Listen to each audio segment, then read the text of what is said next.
I can rest assured, no way you're on the other end. You're my champagne, you make me pop off everywhere like confetti. The sanity is gone, and Hi guys, I'm Tracy and welcome to this week's video. I don't know if you guys ever saw, well, you probably did. I think it's called Confessions of a Teen Diva or something around that note. I mostly watched it on Spanish, so I know the Spanish name. If you watch that movie, which I'm probably going to put a poster over here, you probably always wondered about this whole Eliza Dolittles and the teaching and that story itself.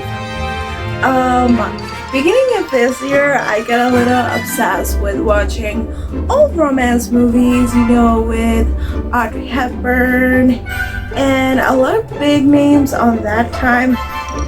And one of the movies that I checked out was My Fair Lady, which is actually the original story that is included on that movie with Lindsay Lohan, you know, with Eliza Dolittles and someone that isn't maybe as classy or as articulate and gets taught to be that way. So I wanted to share with you guys a couple of my points from watching that movie and comparing it to the other, as well as my opinion on both movies and whether you would enjoy watching one or the other if you've seen the other one first. First off, on the Disney Channel movie, we see that Eliza is like trying to learn how to walk and speaks, but speaks in a very, she doesn't sound like as unclassy or uneducated as the My Fair Lady movie, where she really speaks like very fast and kind of like you would call it like a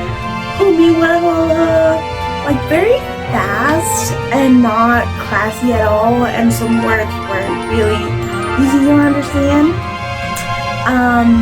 And on that movie there's like a scene where they're all talking about how they make her, how she was and everything, and you have that scene with Megan Fox dressed as a lady and a guy dressed as a doctor or something like that.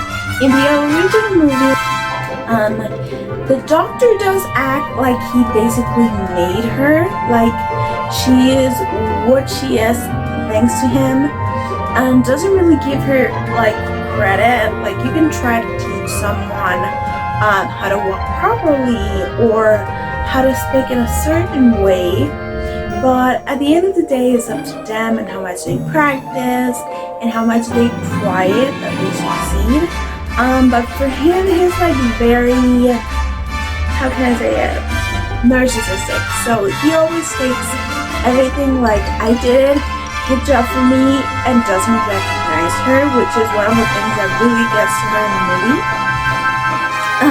And the Lindsay Lohan movie, we of course know that the twist of being a teacher and all that is added by the professor that sort of like made up the play per se, or that added the twist to it.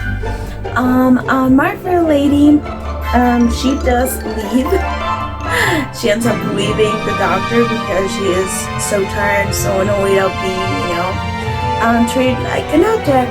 So she wins the heart of a very noble man that I think is like a senator's son or something around those lines.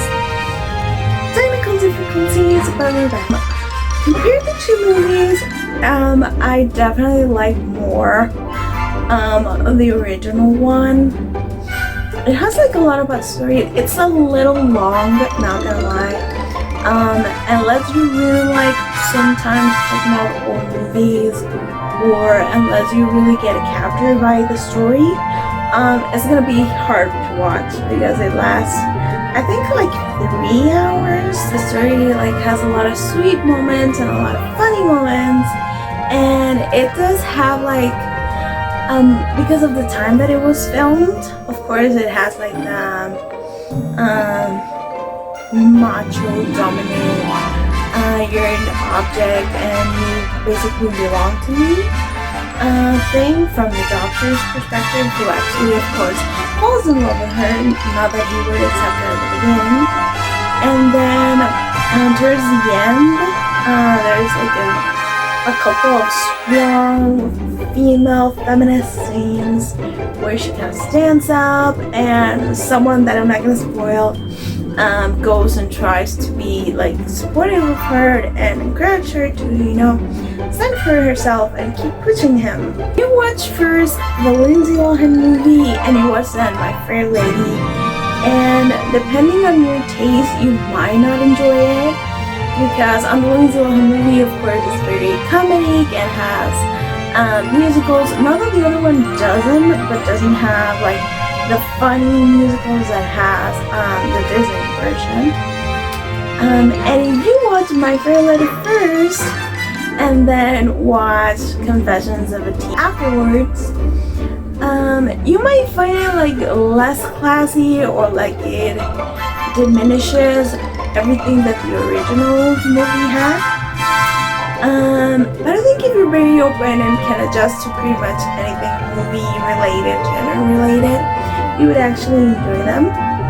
We had like a little bit of everything movie wise and TV series wise, so I think I was able to appreciate them both and enjoy them. I kind of thought that it'd be fun to share with you guys my thoughts on having watched both movies. So let me know in the comments if you watched My Fair Lady, or if you felt intrigued after the Lindsay Lohan movie. Maybe I gave you a good point and you want to go see it, or maybe you want to stay with the Disney version. And that will be all for this week's video. If you enjoyed, give it a big thumbs up, subscribe, and I'll see you guys around for my next video. And don't worry, it will be here quicker than this one, more like in a flash.